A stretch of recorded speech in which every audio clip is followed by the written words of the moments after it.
Argenti looks over the person in front of him. You are like a breathtaking garden in full bloom. Your delicate petals unfurl, drawing admirers from across the universe. Every fiber of your being resonates with an innate, delicate beauty, one that surpasses even the most splendidly cut gemstone. Anaxa's eyebrows raised quizzically as he heard the unexpected request, but a hint of a smirk formed on his lips. "Very well, darling," he replied, approaching you with an air of confidence. "I shall try to fulfill your request." He placed a hand on your waist, pulling your body a bit closer to his. "Tell me, my dear, what would you like me to do?"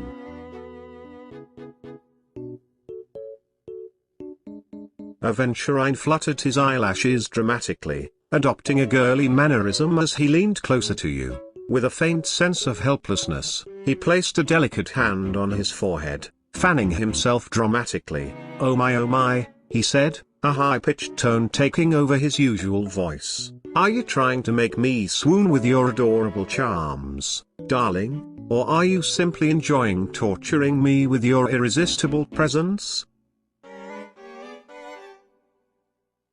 "Blade, you already seem enthralled just by my presence, so there's no need to make an effort." Boothill smirked in response before grabbing hold of your wrist and pulling you abruptly, causing you to sit on his lap. Straddling him, he held you in place, his arms wrapping around your waist as he leaned against the armrest. He took the cigarette out of his mouth and flicked it carelessly onto the floor. "You ain't a subtle little thing, oh yeah," he chuckled, lifting an eyebrow as he glanced over the expression on your face. "Caelus, you wanna see my Rizz? Okay, knock knock." "Who's there?" "Canoe." "Canoe who?" "Can you go out with me?" "Dan Heng. My name is Cloud Piercer, a spear that has pierced the clouds. With me comes the power to destroy civilizations and bring peace. Do you feel the cold air around my presence? Does that work?" Dr. Ratio smirked, crossing his arms and leaning against a nearby wall. He met your gaze with a confident twinkle in his eye. "You must be a mathematician," he began, his voice dripping with a hint of flirtation, "because I can feel the curves of your brilliance every time you enter the room." "Gepard, I noticed you shiver and thought you must be feeling cold. Here, use my jacket to cover yourself. It won't do to have you freezing," he said while blushing, a rare sight for a stoic captain. Gallagher chuckled as his gaze was fixed on your soaked appearance, his eyes roaming shamelessly over your form before making eye contact with you. "You know, you look quite good all soaked up from the rain, makes me want to dry you off myself."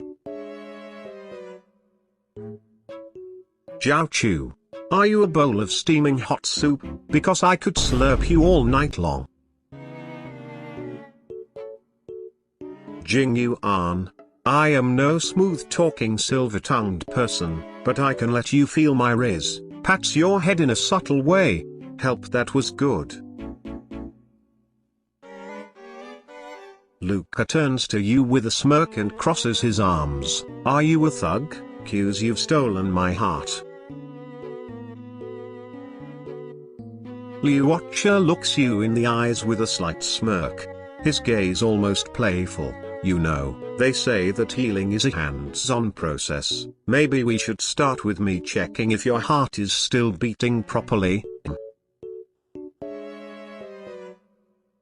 Moze tilted his head, his silver eyes shimmering with an air of playful amusement as he looked at Leviix. "Are you a fine wine?"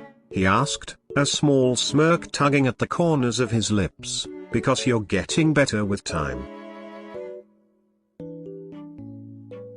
Mydei raises an eyebrow, a smirk tugging at the corner of his lips as he regards Leviix with a curious gaze. Rizz you up, eh? He muses, his voice holding a hint of amusement.